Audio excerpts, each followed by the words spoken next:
Sultan Agung Hanyokrokusumo merupakan sultan ketiga yang memerintah Kesultanan Mataram.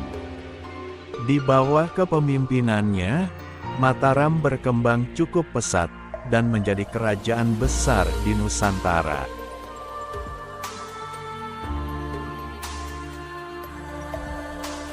Salah satu perjuangan beliau yang membekas adalah perlawanannya terhadap VOC di Batavia.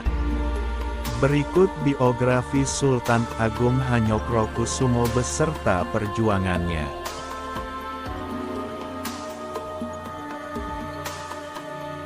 Sultan Agung Hanyokrokusumo memiliki nama kecil Raden Mas Jatmiko, yang berarti sopan dan rendah hati. Beliau juga diberi nama Pangeran Rangsan, yang artinya bergairah.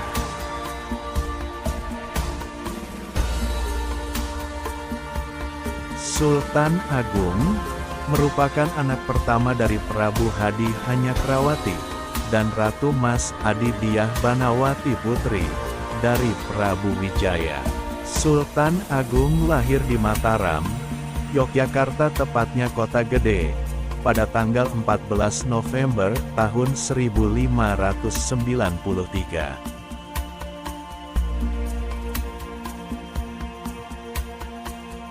Sultan Agung merupakan penguasa yang berusaha mengembangkan agama Islam di Pulau Jawa. Latar belakang pendidikan yang diterima beliau adalah pengetahuan agama yang didapat dari beberapa wali.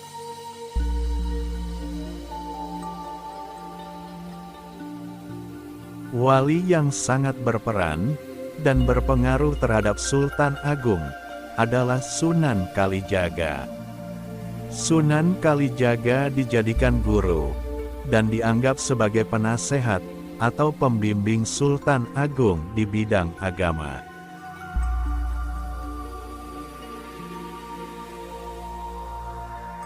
Dari Sunan Kalijaga, beliau mendapatkan ajaran tentang agama. Seperti raja-raja Mataram lainnya, Sultan Agung memiliki dua orang permaisuri, yaitu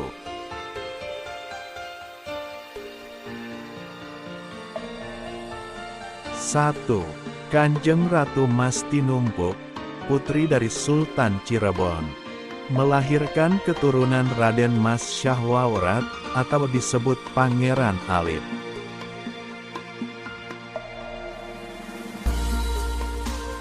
Kanjeng Ratu Mas Tinumpuk mendapatkan gelar Kanjeng Ratu Kulon sebagai permaisuri yang dituakan dan memiliki kedudukan lebih tinggi dibandingkan permaisuri yang lain.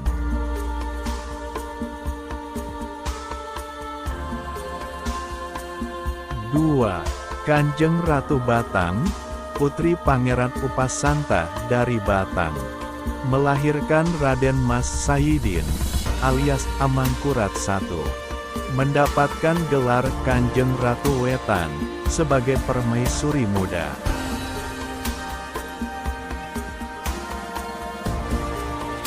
Sultan Agung terkenal sebagai Raja Mataram yang tangkas, cerdas, dan taat agama. Sultan Agung juga dikenal sebagai raja kuat, bijaksana, cakap, dan cerdik dalam menjalankan pemerintahan.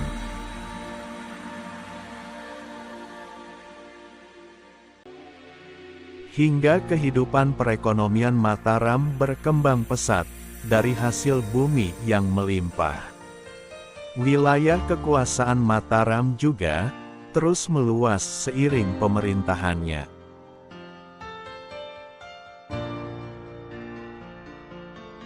Sehingga Sultan Agung dikenal sebagai Raja Mataram yang cakap melakukan ekspansi wilayah. Sultan Agung menyadari bahwa adanya Belanda di Batavia dapat membahayakan kesatuan negara yang meliputi Pulau Jawa.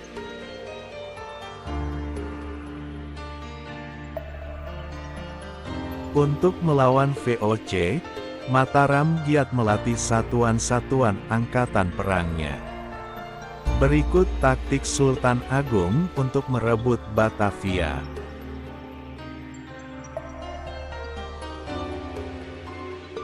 1. Menjepit Batavia dari darat dan dari laut. Serangan dilancarkan dalam waktu yang tepat dan bersamaan.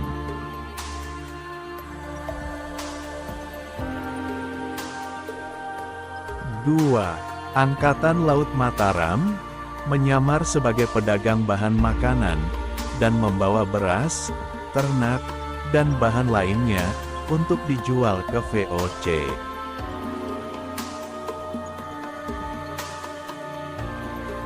3. Serangan mendadak oleh Angkatan Laut Mataram terhadap benteng pertahanan di tepi laut. Sedangkan serangan dalam kota dilakukan oleh Angkatan Darat di sebelah selatan.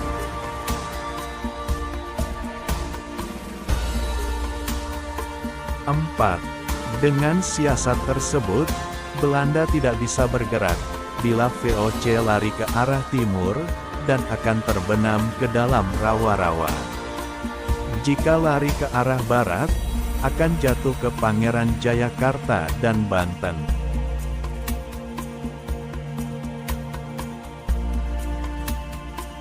Dalam segi perdagangan, Sultan Agung juga melakukan siasat untuk melarang penjualan beras ke Batavia mulai 1626. Sehingga perdagangan beras VOC akan macet dan tidak tergantung lagi pada beras dari Mataram.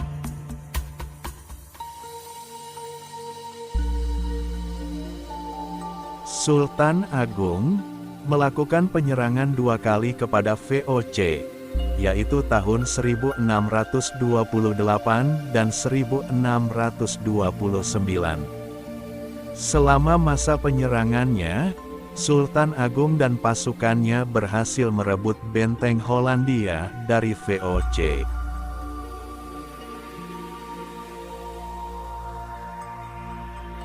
Namun, karena perbekalan yang semakin menipis dan adanya bahaya kelaparan, pasukan Sultan Agung tidak berhasil mempertahankan benteng tersebut.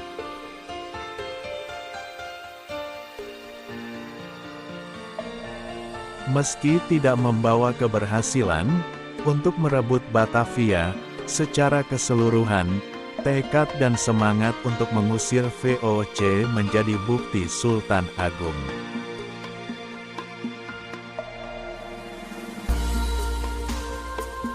Bahkan sampai akhir hayatnya, Sultan Agung tetap tidak mau berdamai dengan VOC, meskipun diberikan tawaran yang cukup menjanjikan. Sultan Agung wafat di Mataram, persisnya di Bantul, pada 1645, dan dimakamkan di Astana Kasultanan Agung.